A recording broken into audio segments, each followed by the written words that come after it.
que está muito comentado, que é Remo e Volta Redonda. Por enquanto, mais de 25 mil, se somar os sócios, mais de 25 mil confirmados no Mangueirão para este jogo, né? Jogo que ainda estava enfrentando o imbróglio, né, de toda a questão de shows, né, que vai ter um festival de rap lá no estacionamento, e por essa razão, inclusive o próprio Clube do Remo divulgou uma nota, né, falando que a responsabilidade do Mangueirão do dia não será do Clube do Remo, sim da organizadora do show. Então, qualquer coisa que acontecer não vai ser a responsabilidade do Clube do Remo. Mas, voltando ao jogo, a expectativa é gigante, né? Apesar de toda a polêmica envolvida e mais, o Clube do Remo divulgou uma nota condenando a escolha da CBF por um árbitro goiano. Mas, fora isso, o time está concentrado, o time está desempenhando bem o seu papel. Inclusive, vamos ter voltas aí importantíssimas, que é a volta do Janderson, né, em campo. Vamos ter também alguns nomes que também já estavam mencionados e que podem voltar, mas a expectativa realmente é que seja um jogo que o Remo demonstre novamente que manda em casa, né? Até agora, o Remo não perdeu um jogo, né, no Mangueirão. Então, ele quer desempenhar esse papel, quer manter o seu lugar no G4, além disso, manter a sua invencibilidade. É isso, tá aí o Rui. A Karina, ela diz, senti falta mesmo do quadro Grandes Jogos. Aliás, Remo e Volta Redonda, um jogo aí que com uma combinação de resultados pode até dar, né, a liderança da Série B ao Clube do Remo, ao fim de 9 rodadas, né? O Clube do Remo enfrentando Volta Redonda amanhã às 18 horas no estádio do Mangueirão. Como o Rui disse, Leão invicto, não só no Mangueirão, né? Invicto na Série B, 4 vitórias e 4 empates, são aí 15 pontos nesse início de Campeonato Brasileiro da Série B, um dos melhores inícios de um clube paraense na segundona. E o Clube do Remo não deve ter o Marcelinho, vou pedir pro Rui colocar aí na tela. Pro Rui. Eu tô confundindo o nosso rádio aqui com o Rui, mas enfim, o rádio vai colocar aí na tela pra vocês como Remo. Ambos começam com som de R, é complicado? É, tipo isso. E aí eu tô trazendo aqui o nome errado. Mas o Remo não deve ter aí o retorno, né, do Marcelinho, lateral direito. Com isso, o Cadu deve fazer a função. Hoje o Daniel Paulista falou sobre a mudança do sistema do 4-2-3-1 pro 3-5-2 ou 5-3-2, independente do que vocês preferirem. Mas ele tem falado sobre como encaixou, não é? Inclusive eu falava sobre esse 5-3-2 já desde o Rodrigo Santana, porque das poucas vezes, geralmente o Rodrigo Santana usava no segundo tempo esse sistema aí.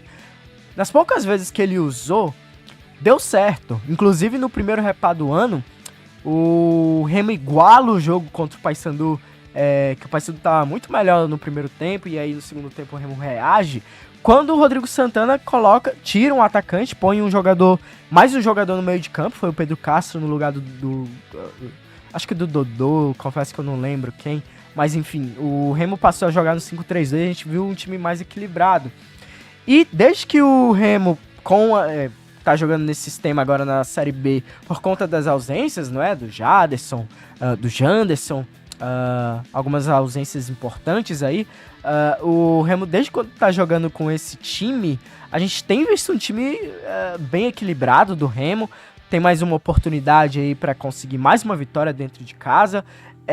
O Remo, com a saída do Marcelinho, provavelmente deve ter o Cadu fazendo a ala direita. A tendência é que o Sávio seja mantido, apesar do... o Alan Rodrigues ainda não está confirmado de fora do jogo, não é? Mas a tendência é que o Sávio mantenha a função na ala esquerda. Devemos ter aí o trio de meio de campo que tem jogado, com o Pedro Castro, Caio Vinícius e o Pavani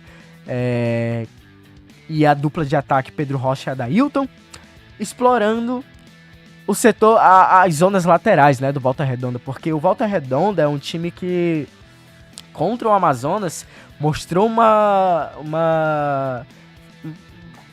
se mostrou muito ruim fazendo a cobertura dos laterais, né, porque aí a gente tá vendo o Volta Redonda no 4-2-3-1, mas geralmente o Volta Redonda joga com 3 atrás para tentar liberar os jogadores de lado. O problema é que o Lucas Adel é um zagueiro, né? Se o time jogar nessa forma aí, a gente vai ver o Wellington Silva se mandando e o Lucas Adel fechando como terceiro zagueiro, junto com os Gabriéis, a dupla de zaga. Porém, se tiver o Sanches para fazer a lateral esquerda, aí a gente deve ver o Wellington Silva e o Sanches se mandando pro ataque. Talvez o Pierre entrando entre os zagueiros, né? O Pierre, o zagueiro volante pela esquerda, fechando entre os zagueiros para liberar os alas. O problema é que a cobertura do Volta Redonda para fechar esses espaços do lado de campo tem sido muito mal feita. Então, com isso, as subidas do Cadu e do Sávio podem ser muito importantes. Vão ser muito importantes aí para esse jogo contra o Voltaço. É um setor que o Volta Redonda mostrou muitos problemas, mesmo com o Amazonas não atacando a todo momento contra o Volta Redonda, mesmo jogando fora de casa.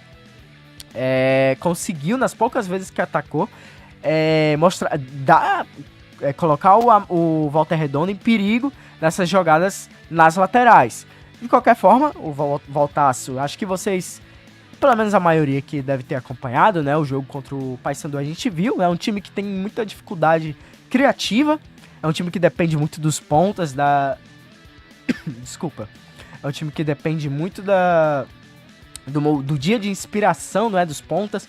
Os alas nem sempre, mesmo subindo bastante, nem sempre conseguem ser úteis. E aí a gente pode o Volta Redonda pode depender aí do Vitinho, depender do Mirandinha para conseguir acelerar um pouco mais. O Vitinho, um jogador que geralmente joga um pouco mais por dentro, se aproxima mais do Bruno Santos, um jogador que a gente já até mostrou aqui, né, que é o Volta Redonda tenta sempre jogar por dentro pro Vitinho, porque ele tem essa qualidade para jogar entre linhas ali nas costas dos volantes.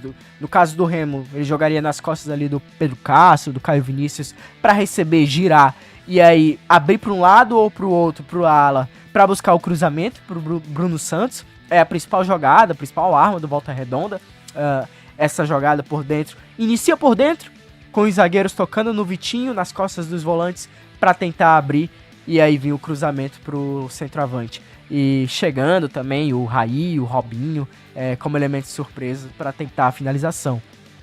No caso do Remo, é o time que a gente já conhece, um time que seja, principalmente nos contra-ataques, não é, com a Adailton e com o Pedro Rocha, com o Pedro Castro. O Pedro Castro não tem sido aquele jogador super participativo do jogo, mas quando ele tem participado nas últimas partidas, ele tem sido importante, lançando, não é, o Adailton, o Pedro Rocha. Ele conseguiu encontrar a função dele, não é, no time, e ele tem sido importante nessa associação entre praticamente o triângulo, né, entre o Pedro Castro, o Adailton e o Pedro Rocha. A gente viu a mesma jogada.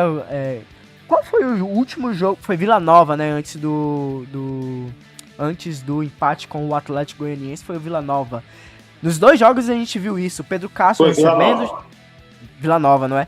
Nos dois jogos a gente viu isso, Pedro Castro recebendo, girando e lançando o Adailton ou Pedro Rocha para explorar a linha alta, explorar as costas dos zagueiros e conseguindo dessa forma rolar pro atacante que chegava de trás e fazer o gol. A gente viu isso contra o Amazonas também, se bem que eu não lembro se foi o Pedro Rocha que lançou a bola, aliás, o Pedro Castro que lançou a bola, mas enfim, independente disso, Pedro Castro parece que encontrou a função dele em campo.